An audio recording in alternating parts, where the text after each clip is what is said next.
Hey bros, I've been playing Dune Awakening and I've got to say I'm really enjoying my time on Arrakis. But here are 10 tips that I wish I knew when I started the game. Let's dive in. Broretro.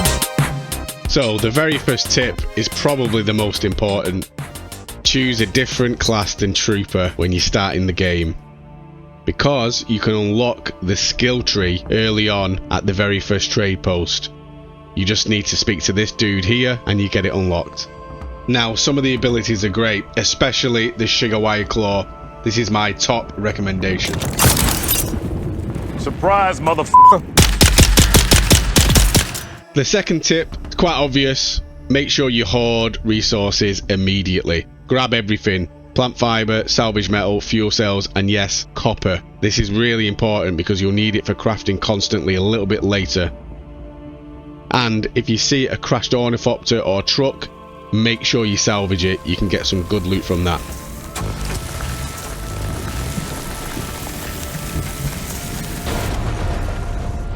The third tip is another obvious one, but it's still worth talking about. Prioritize the main quest, because as soon as you speak to this guy here, Derek, and unlock the planetology skill tree, and as soon as you craft your own sandbike, that's when the game opens up in terms of traversal.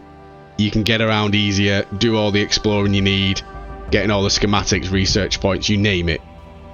Definitely concentrate on that first.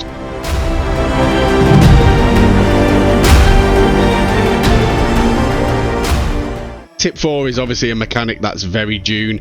You need to make sure you use your blood extractor really early on. Make sure you get all those blood donations, take it back to your base, put it in your blood purifier, and then you'll always be hydrated on your journey. Now, you'll start picking up some items called litogens. These store water. So all you need to do then is go to your blood purifier, you can top them up and take them on your journey.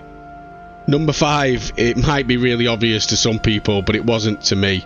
You can hit research on those purple shiny schematics, and then it's gone from your inventory, saving a little bit of valuable space. Once you've hit that research button, it gives you a permit, a single use to craft the item whenever you want. So yeah, don't be a hoarder like me, just get them used and then they're out of the way. Tip 6 is a good one. You can organise your inventory using the drop down menus to sort your gear.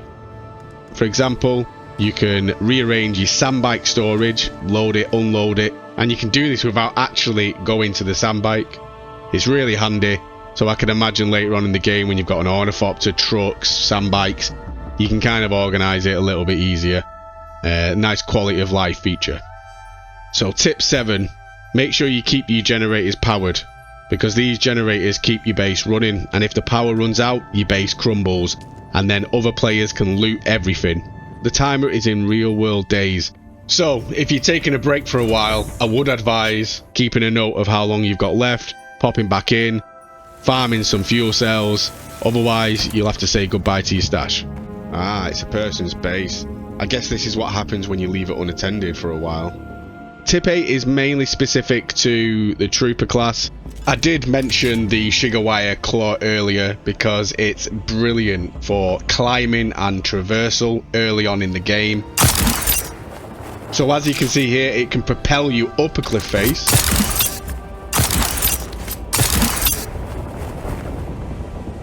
but it can also save you from certain death if you use it as you're falling, just like this. Nice, that worked. Once you get the suspensor belt, movement is so much easier and you're going to feel like Mary Poppins. I would love one of these suspensor gizmos in real life. How fun would that be?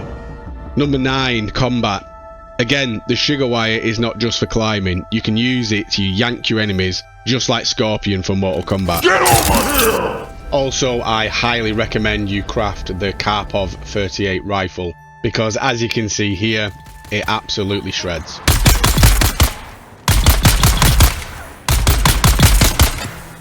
And number 10, just have fun.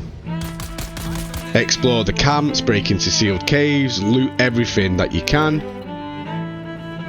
and embrace your inner Arrakis pirate like me.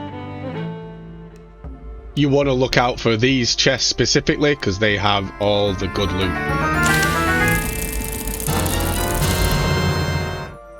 So hopefully some of those tips will help you in your playthrough. Drop me a like and consider subscribing, it really helps me out. And if you want to see more of Dune Awakening, check out my playthrough series in the description below. Broretro out.